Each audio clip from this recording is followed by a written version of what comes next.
Howdy, this is your Mad Philosopher in residence, and I have an important announcement for all of the Mad Philosopher listeners today.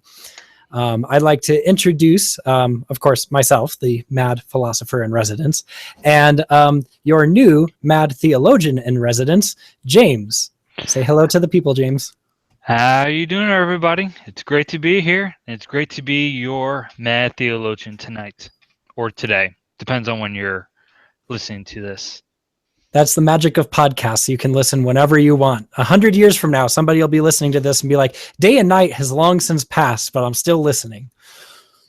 So with that, I would like to go ahead and kind of outline what we're doing here, a little bit of the purpose of the Mad Philosopher project and how it pertains to this new aspect of the Mad Philosopher project. You might remember, James, from the Friendly Argument episode where we argued about contracts. You're going to see down in the show notes link, all the show notes section, all the links to previous episodes that are going to be relevant to this discussion. All your listeners will probably remember you going into this another friendly argument and coming out the loser in that argument, if I recall correctly.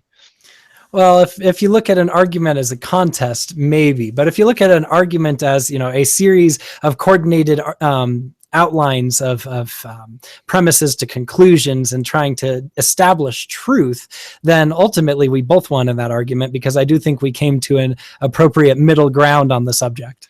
How appropriate that the philosopher rephrases the question to make himself look good. Yeah. I assure you, all my listeners will know that I don't know where I'm going with that. I will admit when I am wrong, my dear listener. Okay.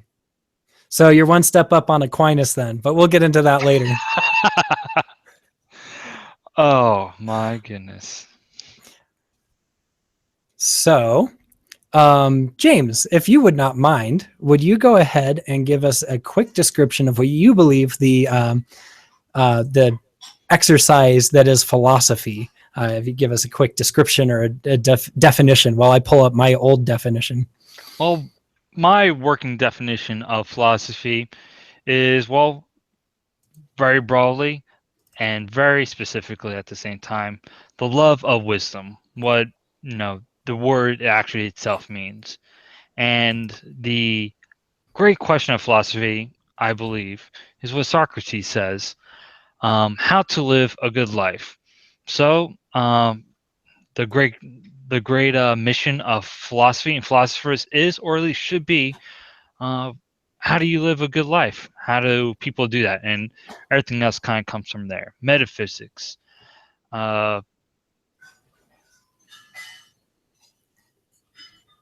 He's still there? Yes, I'm still here. I just totally blanked on what I was about to say. Metaphysics, ontology, ethics, epistemology. Epistemology. That was the one I was stuck on. Okay. Like if I just start listing all the different areas of philosophy, we might come up with the word we were looking for. Mm-hmm. But yes, ethics, epistemology, metaphysics, all are originally meant to assist us in the great question of how to live a good life. Okay. That's a very classical answer to the question, I believe. So I'm having a hard time coming up with my old definition. It's in my 95 Theses, but the find and replace function is not working in my Word program. You can see how prepared I came into this conversation. Life has been just absolutely hectic for everybody these last few weeks, it seems. Oh, amen to that. Don't worry, I came in with maybe 5 things written down, and thankfully I have that one right in front of me, written down on some paper. Well, that's a lot better than what I've got. I've got a Google Doc with like a few sentences. Okay. Well, since I can't find it, I'll just have to wing it. It won't be as elaborate or as well constructed as it has been in the past. But I believe that the exercise of philosophy is a little bit distinct from the etymological root of the word, where the etymology of the word is a love of wisdom, with a very specific Greek flavor of wisdom involved therein. I believe that the exercise of philosophy is an exercise which brings together all of the different experiences of man and applies logic to them in a particular way, so as to establish a framework for reasoning and application of facts and the garnering of those facts in a manner that is empirically viable, epistemically sound, and gives you an ethical course of action by which to orient yourself. Based on subjective value preferences and all those different human things that get kind of kludgy. So, yeah, you have a very ontological definition of philosophy, while I suppose my definition is more teleological. Teleological. Yeah, that would be a good way to put it. Teleology to me is kind of a function of the universe more than it is a goal to be oriented towards, despite the definition of the word telos. You really dislike the definition of words, which have led to many very interesting and heated conversations. It's true. It's the spice of life, as it were, at least for me. So ultimately, this project, if you haven't already gathered, listeners, is kind of an opportunity for James to broaden the horizons of the Mad Philosopher project. It's presenting us a forum by which we can engage the pursuit of philosophy. We're talking about goals and stuff in the upcoming episode, but basically to enlarge the realm of philosophical discourse, to encompass things that I personally am not as involved in as I would like to be, simply due to time constraints. Theology has a history of being very closely related to philosophy, to say the least. So using the Mad Theologian project is an avenue by which to explore the relationship between philosophy and theology, as well as other philosophically pertinent issues. As far as I know, James is more or less on board with this project, but really he's going to be taking the reins on this matter. So now's your chance to kind of correct me or kind of steer the ship a little bit.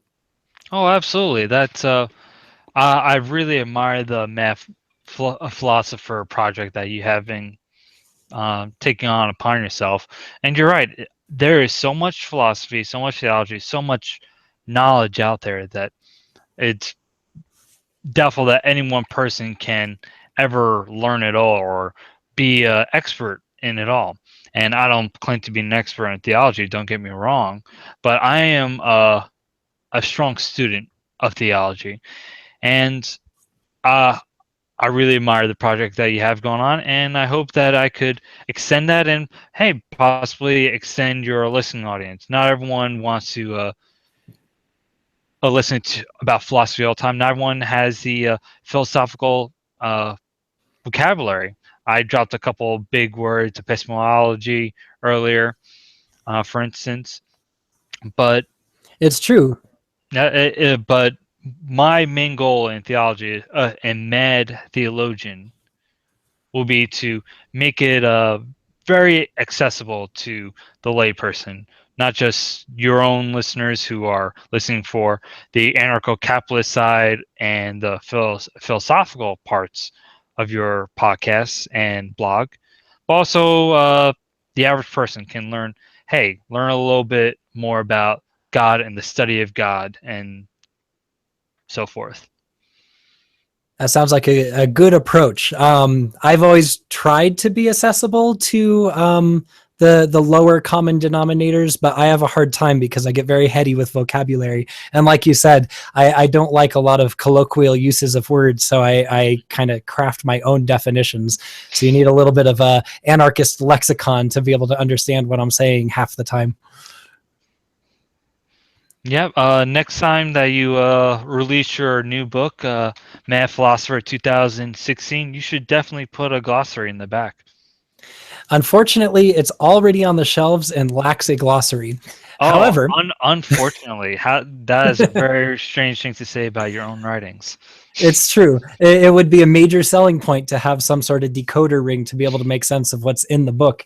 But listeners will have to actually pay attention to the website, Mhm. as we are currently building a glossary page just for that very use. So, now that we've kind of got the pleasantries and introduction of the whole project out of the way, I figured we could kind of do a 0 episode to kind of just get everybody a taste for the types of discussions that may go on in a Mad Theologian episode.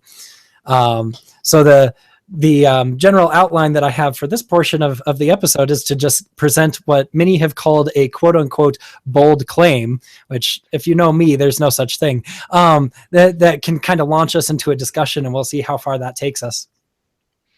Hey, that sounds like a great idea.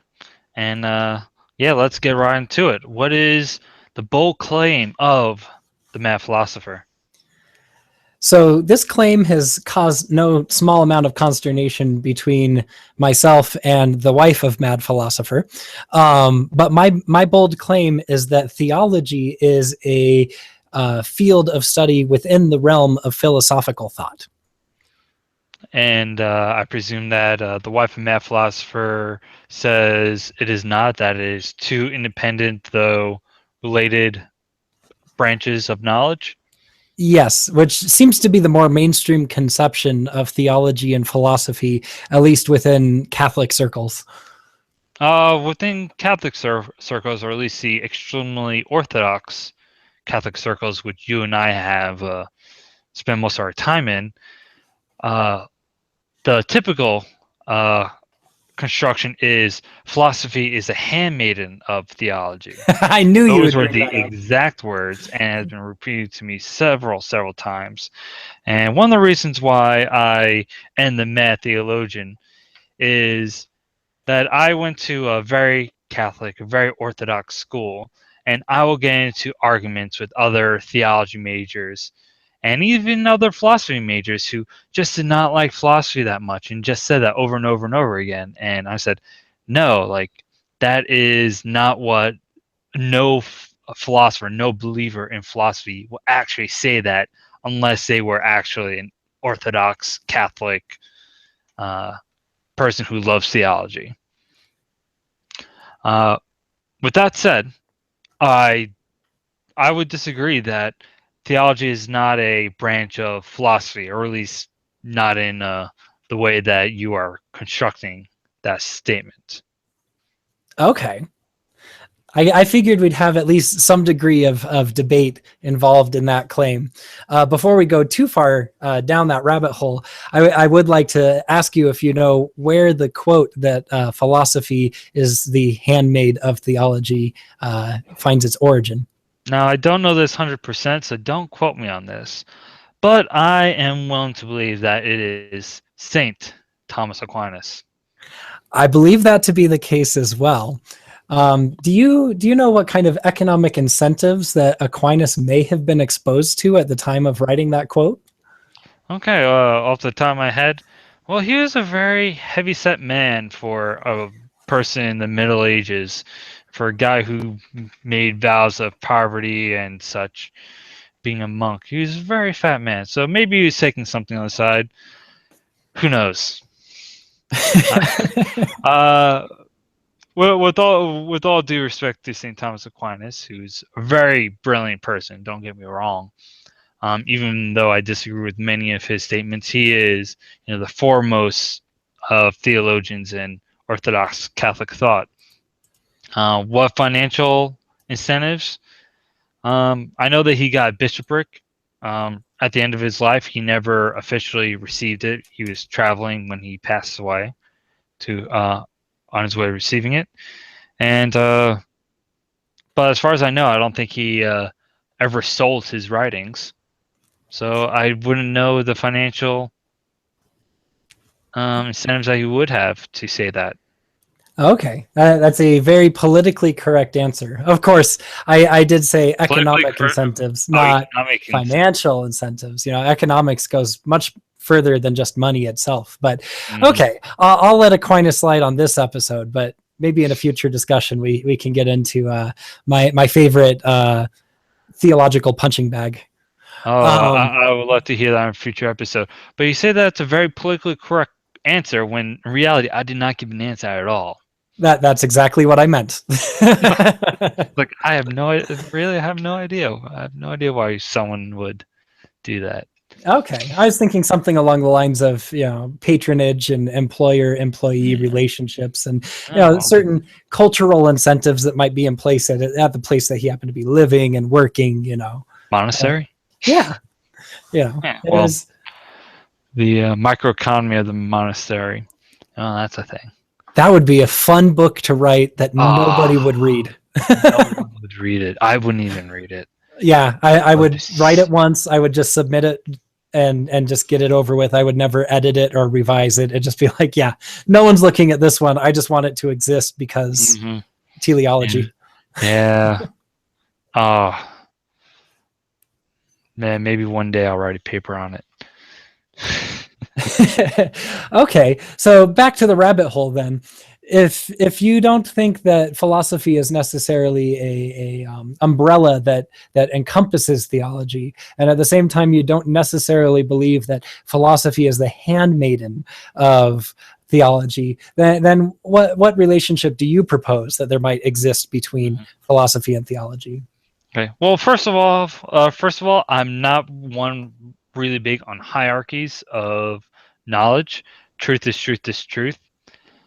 With that said, I would say that geology is underneath the umbrella of science, and below that maybe geology is underneath the umbrella of earth science and maybe physics. But theology has many, many assertions, and for lack of a better term, the proper term is theology has the deposit of faith. At least Catholic theology says that there are certain things which we, the church, knows for certain, and theology, takes that and says, okay, this is what we know for certain. This is how we know for certain. And these are some implications, and some people agree on the implications, some people don't. Some people disagree. What does this mean that we have to act in a certain way, or not? Philosophy has a much stronger basis, I feel, and I think, in pure reason, and very rare. Well, very commonly, I would say. I think it's Hume who would say that induction is impossible, and by extension, all empiricism is impossible, and you can't arrive at many of the assertions of theology through deduction. That you can't deduce that, okay, well, not only is there a creator and that there's a God, but there's also a personal God, and that personal God cares about what you do on your everyday life, how you live your life, if you're honest or dishonest.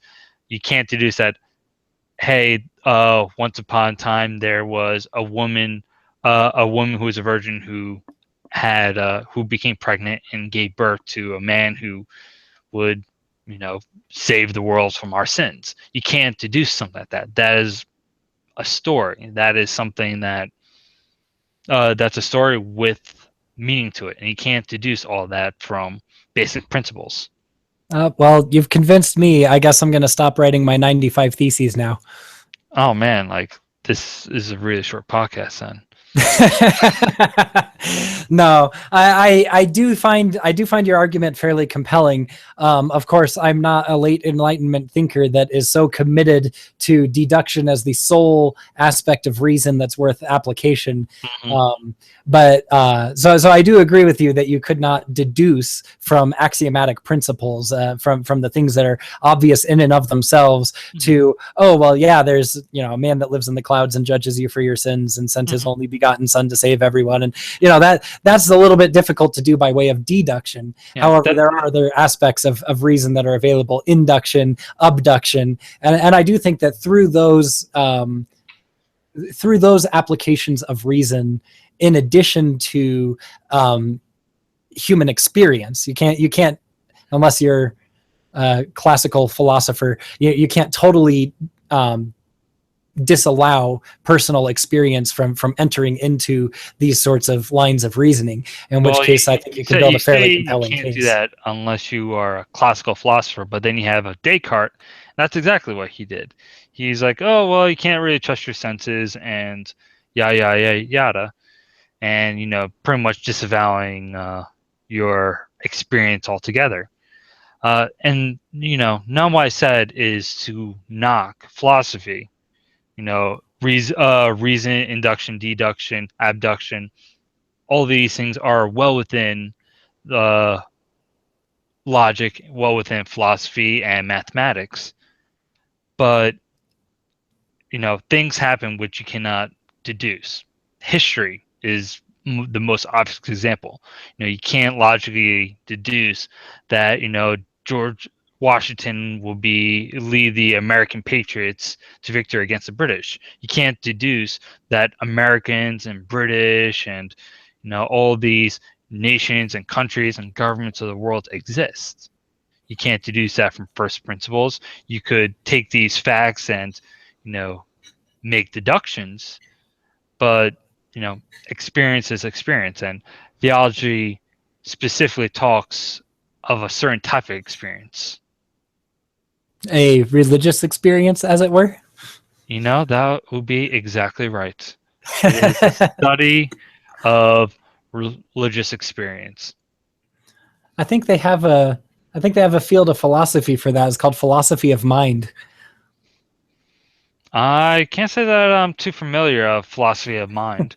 I'm mostly just pulling your leg. At the same time, there is something to be said for that, where there are certain physical attributes of the brain that interrelates with personal experience. Where if I shine a particular light on a particular aspect of or area of the brain, or poke and prod it in a particular way, or give you a certain substance in your bloodstream or something, that it would alter your mental experience of the world around you, and can induce something that resembles a religious state through physical means, independent of any particular divine intervention that may be required.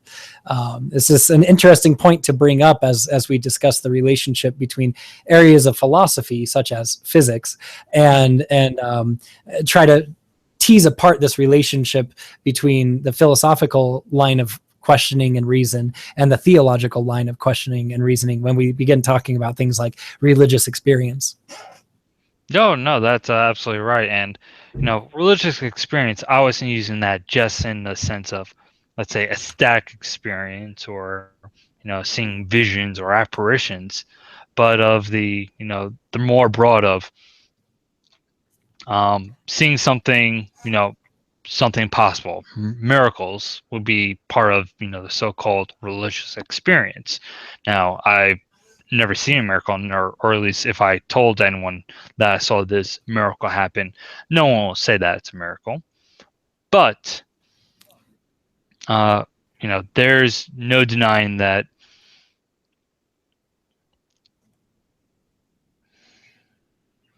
Okay. Yeah, you can't see me, but I've been nodding my head all the way through this little monologue here. I'm like, yep. And I realize there's no camera, so nodding at the camera doesn't do any good.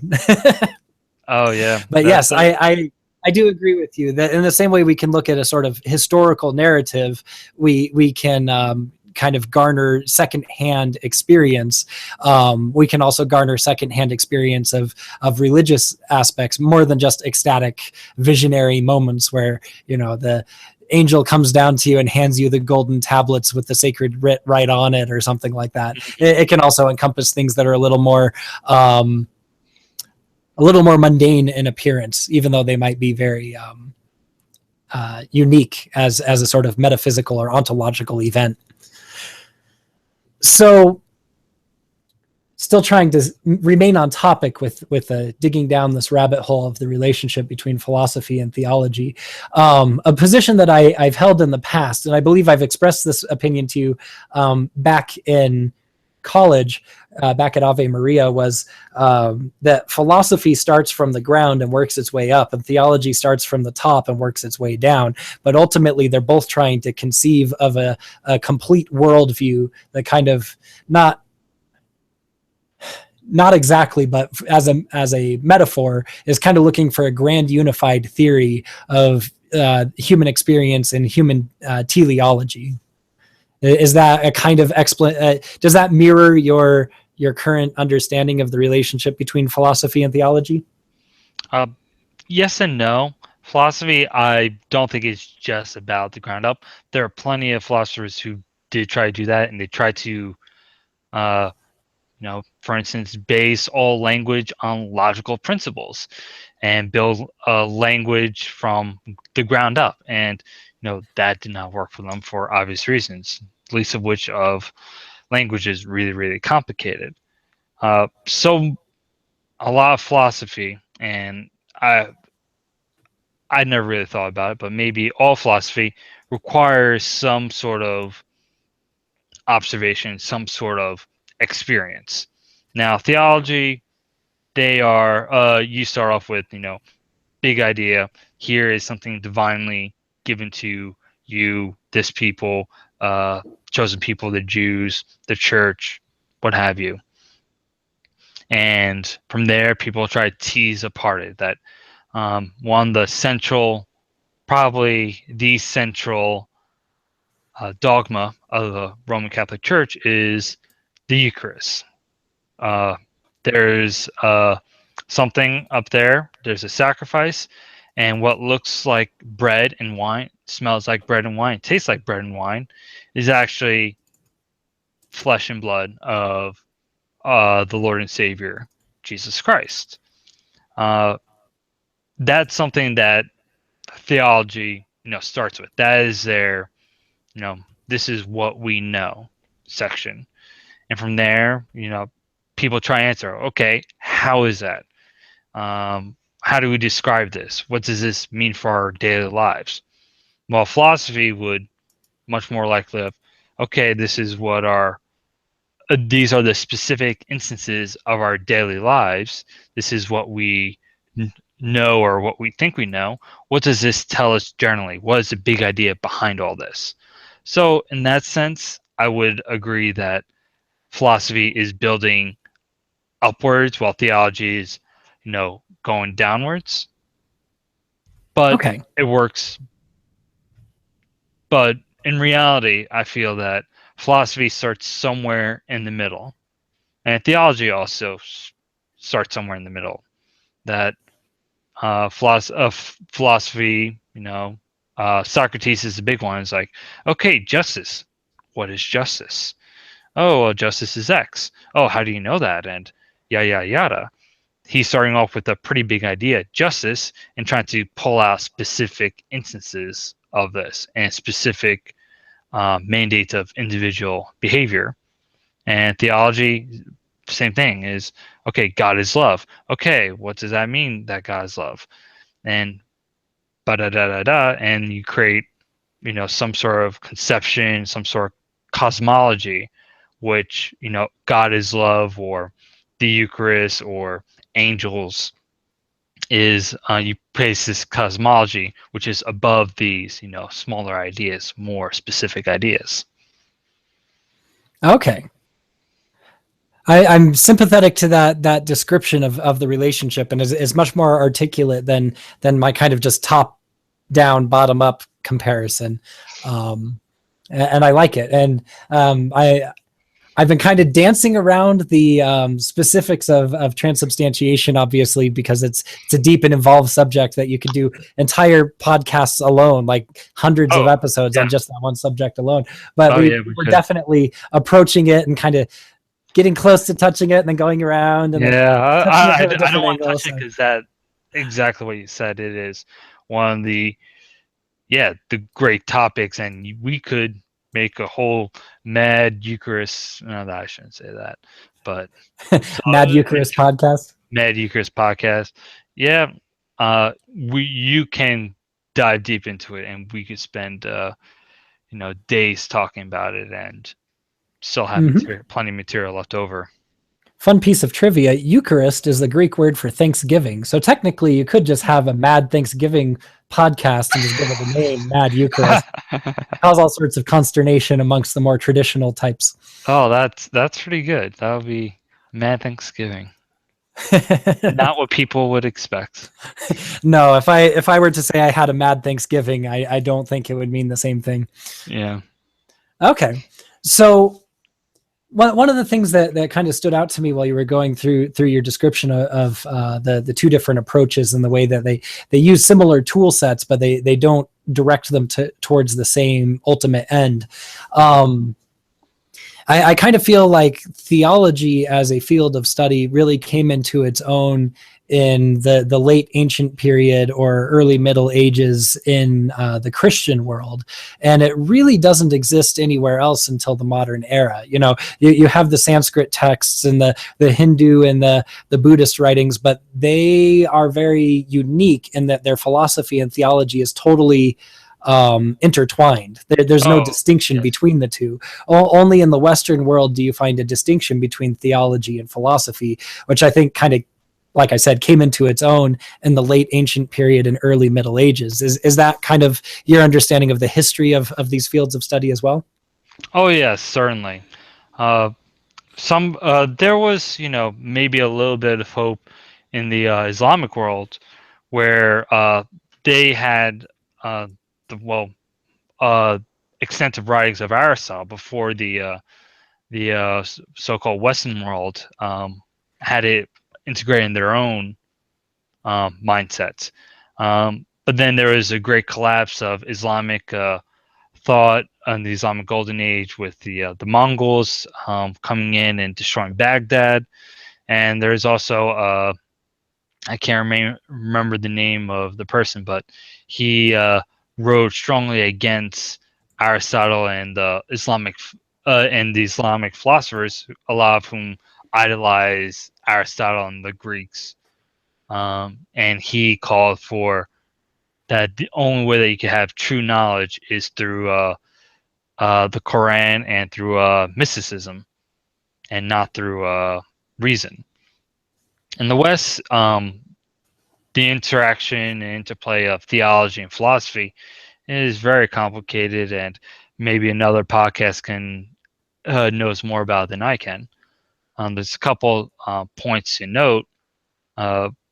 Most obviously is St. Augustine, and he was probably the first of Western Christianity to really start integrating philosophy and tools of philosophy into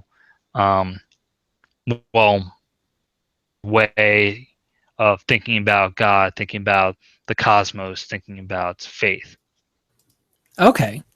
That sounds very similar to my understanding of history too. There's a really good podcast, and this isn't to say you should listen to it instead of this one, but the history of philosophy without any gaps. I've shared it before on the blog in the resource section. I believe that was back at the old domain on the Weebly site, but at the same time, it's still a great podcast where they go through, and I mean, every single philosopher with everything they thought, just kind of methodically moving through history one episode at a time. Some philosophical thinkers get several episodes to themselves. Other times, several thinkers get crammed into one episode, depending on how much they contributed and how much we have extant of their writings. But the producer of that podcast, or the guy who does all the work anyway, the content producer, he has a very particular love for Arabic philosophy, and so I've purchased a couple of his books on the subject and had gotten really into it because, believe it or not, early Muslim thinkers actually had a lot of really good ideas when they weren't busy just murdering Christians. Oh yeah, they were they're usually credited for reintroducing Aristotle and the ancient Greeks into the Western world. Some people say that led to the Renaissance. Certainly strongly influenced St. Thomas Aquinas, who probably is the most influential person for introducing philosophy into theological thinking. As much as I hate to admit it, Aquinas is kind of the pillar of modern theological thought.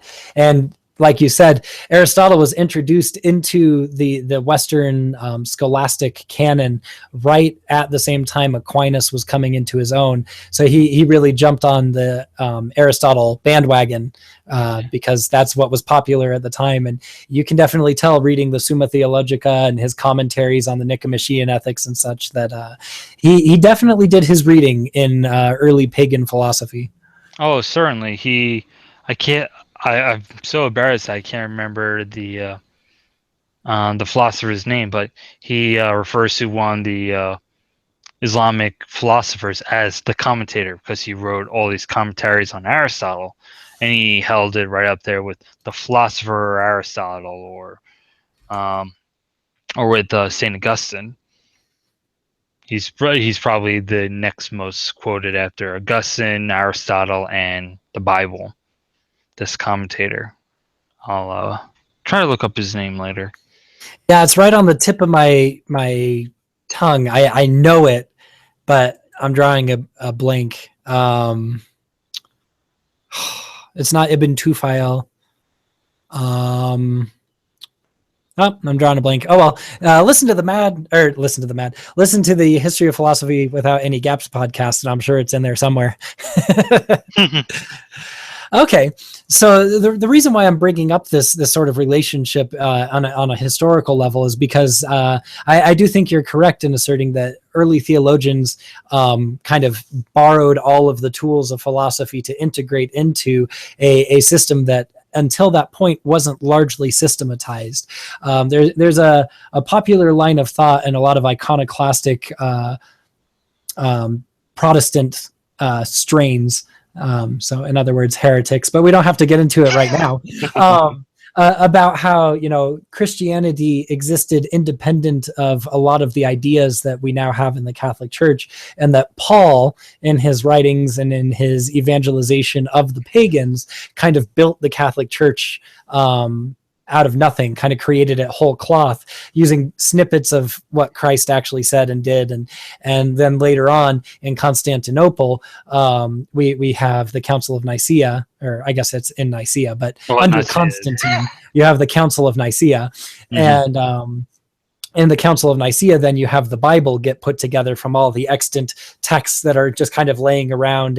And so some people try to undermine the authority of the Bible and the authority of the church to interpret the Bible by means of pointing to a largely pagan thinker who wrote most of the New Testament, namely Paul. My kids know him as the philosopher. Like when it's like, okay, so who's Peter? Oh, he's the first pope. Okay, who's Paul? Oh, he's the philosopher. He went and argued with the Greeks. Like that's how they know these characters in the Bible. I mean, Paul did use the language of the Greeks. He used the philosophy that was extant at the time. There's a lot of stoicism in a lot of the Pauline letters that you can see just bald face, like, oh, this is a quote from Epictetus. This is a quote from the Enchiridion. Like he's using their language to evangelize them, and that trend kind of continues. Irenaeus argues against heresies rather than going, oh, that heresy is wrong because here's a scripture quote. He goes, this heresy is wrong because this basic application of reason and logic, and here's a deductive little syllogism. I can use these Greek tools to say you're an idiot, basically. And then Augustine kind of creates theology from these tools and these discussions and says, no, this is a unique enterprise distinct from these discussions we've been having so far. Is that a fair interpretation of history? I think that's a perfectly fair interpretation of history. Okay. I find it particularly hilarious that your children referred to Paul as a philosopher rather than, let's say, the apostle to Gentiles. those are pretty much the same thing, aren't they? Not necessarily. I never heard of St. Thomas being referred to as the philosopher. No, he's referred to as the dumb ox, isn't he? The dumb ox, the down Thomas. apostle to the Indians. Yep. Or I guess I'm mixing up my Thomases. Oh well. Yeah, I think you are. It's hard to I've keep them never all heard straight. the dumb ox before. No, I think that's Aquinas. I'm back on Aquinas again. Oh man, there's a lot of Thomases out there. Yep. Listeners to the Mad Philosopher.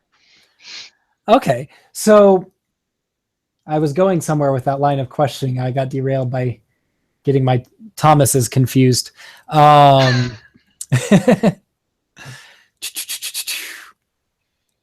Oh, so the natural sciences kind of also grew out of the philosophical enterprise, where you have people deriving mathematics from observable phenomena. You have Pythagoras who goes, oh, there's this triangle thing. Now let's use deduction to determine all these different features of triangles, and in the process comes up with what amounts to modern algebra with quadratic equations, parabolic calculations. If you take a cone and you cut it all these different ways, you get different shapes. And he kind of figured out basic geometry as well. You got Euclidean geometry, which is the basis of science until Newton. And so we would say that physics, then, the study of the natural world, the physical world, the material stuff that we all come in contact with, then, is kind of a subset of philosophy, in that the line of inquiry to kind of come up with, well, how does the universe work and why do we care? You get physics, and through that you get ontology, and you get metaphysics. Well, how do we know that this stuff works the way we think it works? You get epistemology from metaphysics, where you go, well, how do we think about the stuff that we're trying to figure out that underpins the physical world? And then from epistemology, you get all sorts of behaviorism, cognitive sciences, a lot of more modern inventions, but they're ultimately offshoots of epistemology. Well, I think that is the almost the curse of philosophy, and it's very similar to the curse of the AI community, where there's moving goalposts, and as soon as you achieve something real, namely you deduce or you discover something which is verifiable, be it physics, be it mathematics, it spins off into its own thing. And philosophy is almost cursed to always be talking about topics which cannot be proven, or at least hasn't been proven yet. Because as soon as that's proven or is verifiable, it becomes, oh, well, it's not philosophy anymore. It's no longer natural philosophy. It is now science. Okay. See, I have a much more I guess, big tent understanding of philosophy, in that even though certain celebrity scientists might argue that philosophy is useless and it's just the byproduct of science, I would say that science is the useful byproduct of the physics of philosophy. Without empirical underpinnings, you don't have the scientific method, you don't have falsification, you don't have all of the things that, say, Neil deGrasse Tyson takes for granted, that these things happen, and that's a philosophical creation that still applies all the way down. And so in that way, what we come up with is we're looking at, okay, so if I do this thing will result. It's the basis of ethics in a lot of ways. I'm not saying I'm necessarily a consequentialist or a utilitarian, but at the same time, I can determine whether or not an act is good or bad based on certain qualities of the act and its relationship to the world around it, say the context of that action. What science then does is it informs that ethical framework, where I can say, oh, I should take this medicine because taking medicine is good, a basic Socratic syllogism. But then it turns out that the medicine is only good in certain doses, or the medicine is only good at a certain time of the day, or the medicine is only good if not mixed with other there's a lot of context that you need the science to be able to explain to you in order to make an informed ethical decision. Oh, I need to take the medicine, but only when I'm not taking this other medicine, or I'll explode, or whatever.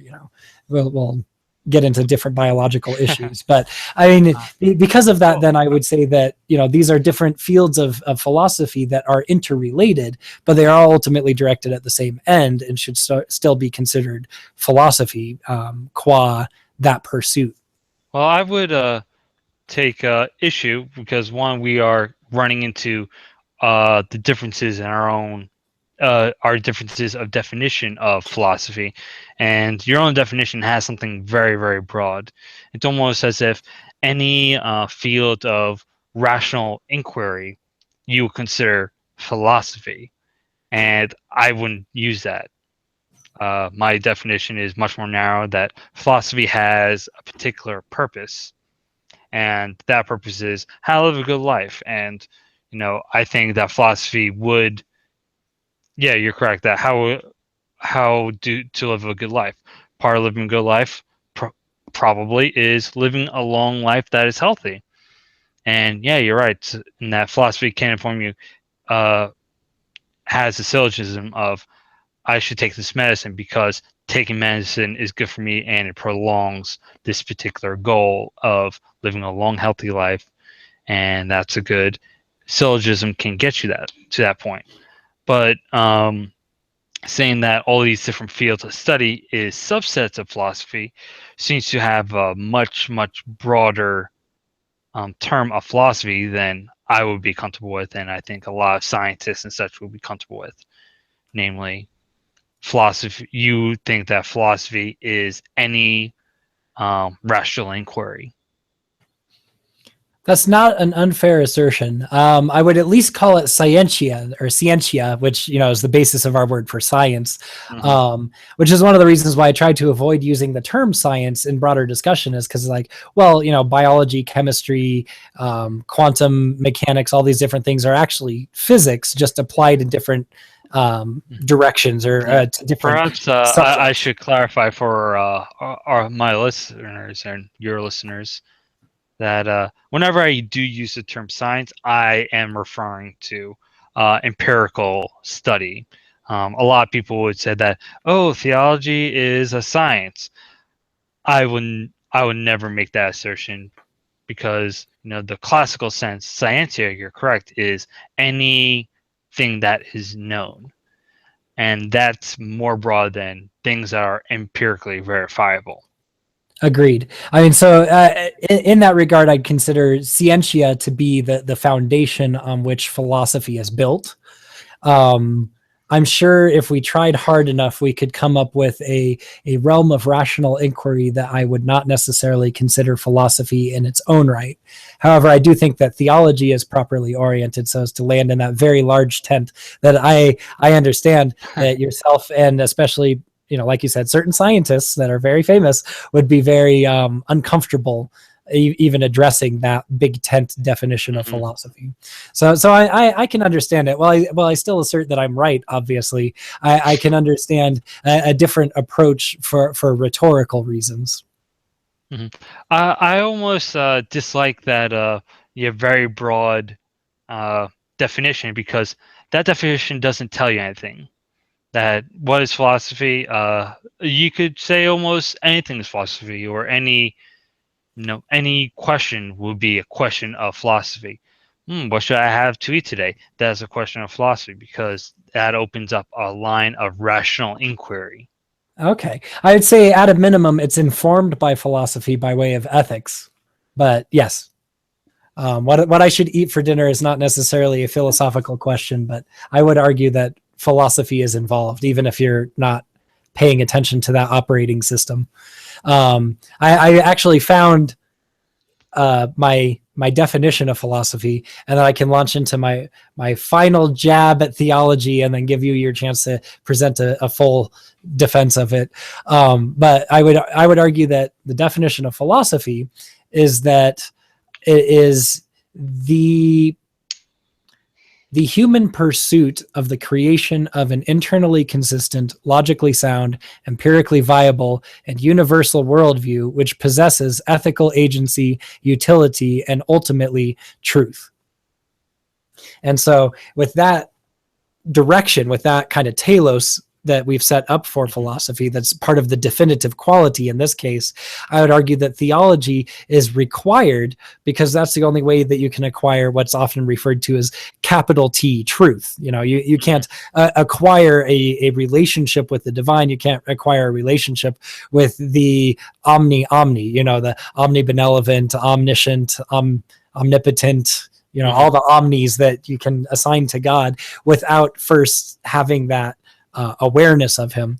So theology then would be that part that directs towards truth, and it would be checked against, for instance, empiricism, empirical viability, where I'd say, oh, well, God has ordained that the earth is the center of the universe. And that might be true in a sort of relationship sense. Maybe God loves earth more than any other ball of dirt floating around in his creation. However, at the same time, the earth revolves around the sun revolves around the center of the galaxy, and the galaxy hurtles blindly through an empty vacuum that doesn't care. Like, so that's kind of where you have to worry about whether something is metaphorical or empirical, or those different aspects of philosophical inquiry. Oh yeah, that's interesting. I just find it very interesting that your particular definition of philosophy, many philosophers will be saying that, well, it's wrong. That is almost the exact opposite, that there is no truth, that there is no ethical, a cosmological ethical agency out there. And even if there was, it doesn't mean that you should have to listen to it. Yeah, I'm sympathetic to those cases as well. I mean, I've admitted to you and to others in the past that existentialism is one of my favorite areas to read in philosophy. One of my favorite philosophers specifically to read would be either Nietzsche or Camus, not necessarily for the veracity of their thought, but just because their prose and their way of presenting their idea is so gripping that even if I don't necessarily think they're right, it's just so much fun to read. Oh, absolutely. So the absurd qualities of existentialism is really an attempt to divert oneself from nihilism, which is also the same exercise Nietzsche was engaged in, but he wouldn't really admit it. He's like, oh, I'm trying to prove that nihilism is not the only option in a godless world, or you have to admit that God exists, but that's something that none of us enlightened, post-enlightenment people would be willing to admit. Ho, ho, ho, aren't we so enlightened? Well, that's the great the God is dead and we killed him. Is not that not saying that there is no God or that everyone's atheist, but rather that people are no longer accepting God as the answer of the question of suffering, the question of meaning.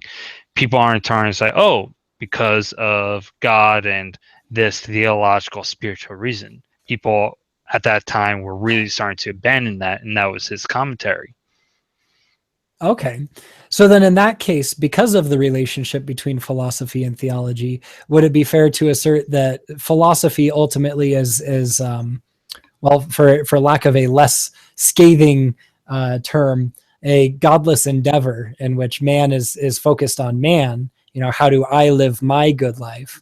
And theology is using those same tools of philosophy directed at a more godly endeavor. For instance, who is God? How do I have a relationship with him, etc.? Mm-hmm. Well, probably the most, and I'm going to get heavy here, probably the most universal human condition is that we are all going to die, that our days are numbered, life is finite, and with each morning we are one step closer to our graves. My own personal belief is that you can believe that there is some sort of afterlife, maybe not necessarily a Christian one, but that there is something that happens after you close your eyes for the last time, or that you don't. And if you don't, everything is ultimately going to reduce to nihilism. There have been plenty of philosophers who try to argue against that. Nietzsche being, a very obvious one. The utilitarians arguing against nihilism, that hey, there's a moral good outside of a God religious, spiritual way, that it's the greatest good for the greatest number of people. But as far as I can tell in my own personal belief and observation, is that if you fall down those lines of thinking rationally, philosophically, that you're ultimately going to hit the unavoidable truth that there is no real point, there is no real ethics, there is no real meaning. Right. In that case, life would be gratuitous. It would exist simply for the sake of its own existing, Pretty much. which is a very existentialist Existence. way of looking Yeah, at things. you are that essentially that the end answer is you are a collection of atoms, and atoms are little bits of string that are vibrating very quickly, or Ugh. whatever the scientists are saying nowadays. But the end result is you are little bits of matter, and you pass, and that's it. There's nothing particularly special about your bits of matter as opposed to anyone else's, It's just and you can't stardust with a derive any moral, no more morality. You can't derive any greater meaning than that. As far as I could tell, that's all there really is. I totally agree in that case. Yeah, if you don't make if you don't make that leap to saying there is an afterlife, that's what you're going to reach, as far as I can tell. Yep, I totally agree. In the absence of some sort of overriding principle, even in the absence of an afterlife, if if there's still a God somehow that directs us towards a particular end, then there might be some meaning to my life. I might not be willing to participate in it, kind of a la Brothers Karamazov, but especially in the case of an afterlife, then everything here is directed towards that end. In the absence of a God or an afterlife, then you're left with stardust becoming briefly self-aware, only to snuff itself out in a short period of time. And anything that the stardust does while it's self-aware is entirely gratuitous, whether that be peace and love and everything's happy okie day, or the mass murder of millions of innocents. It's ultimately all the same. It's just stardust coming and going into the realm of consciousness. So I think that depressing note might be a good place to leave off for this episode. I think you definitely proved your chops as a theologian in this episode. And now I'm kind of loath to refer to the Mad Theologian project as a sub-project. Maybe a sister project might be a better way of phrasing it, given this discussion. I'm not making any ontological concessions, but I'm definitely making rhetorical concessions. I'm glad to hear that. And even though I'm hitting some very deep, very heavy notes at the end of this particular episode, I just want to say I'm actually a really happy, cheerful person. Yeah, that's what they all say, right? Like the biggest doomsayers are always the most fun when they're not in front of the microphone or on the street corner waving the cardboard sign. I'm the same way. I think Kierkegaard was always a pretty depressing guy. Yeah, I mean, I don't know too much about his personal relationships and such, but if you read his writing, he definitely comes across as somebody that was not the most fun at parties per se. Oh, absolutely. That role is reserved for Camus. Yeah, definitely Camus. He's just so good looking. Yeah, that helps a lot, I hear. Yeah. Okay, so one final question before we call it a night. I forgot to ask this at the start of the night, but kind of in the realm of proving chops and covering credentials, I have to ask, are you mad, and can you in fact theology? Okay.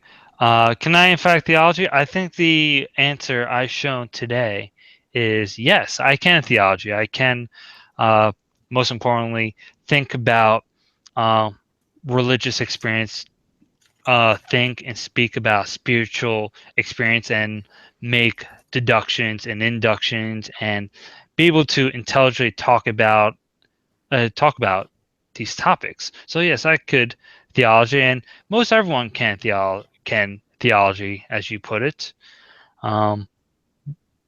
We all have the faculty of reason, and that's all that is really required to exercise our faculties of reason and of rational inquiry on spiritual, godly, religious matters. Now, am I mad? Yeah, I think so. I actually know. I know. So I'm definitely crazy. I'm not angry. I'm not an angry person, but I definitely have monologued, like done an evil monologue before in my life. I can attest to that. You're my dungeon master right now in Oh, Dungeons and Dragons, and I've heard a few chuckles right before you go, "Oh yeah, you're dead. You're so yes, dead." yes. Like I never really understood. Maybe I think it happened in college, but I did something extremely clever, extremely devious, and I was in front of the mirror, and I was like, I'm like shaving. I'm like, oh man, I want to talk to myself in the mirror and talk about how brilliant my scheme was right now. I'm like, oh my gosh, this is what Bond villain feels like. This is crazy. Yep. With all that said, I love the mad scientist archetype. It's a great archetype of someone who has encountered dangerous knowledge and has let that knowledge to consume them, and even touching it and willing to experiment with it, that makes some sort of fundamental, indelible change within yourself. That's what theology has been for me. Um, the Okay. discovery. I was gonna say I've never heard theology likened to an H.P. Lovecraft short story before. No, well, absolutely. You are touching on something much grander, much bigger than you. And if the postulate that there is an infinite personal God, then it is literally impossible to comprehend all of it at the same time.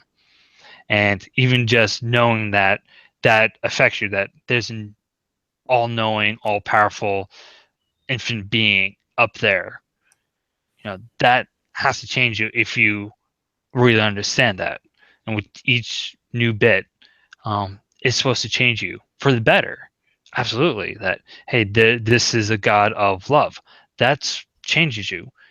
We are all called to love and serve this God. That changes you. That there are miracles on earth, and this God became a man.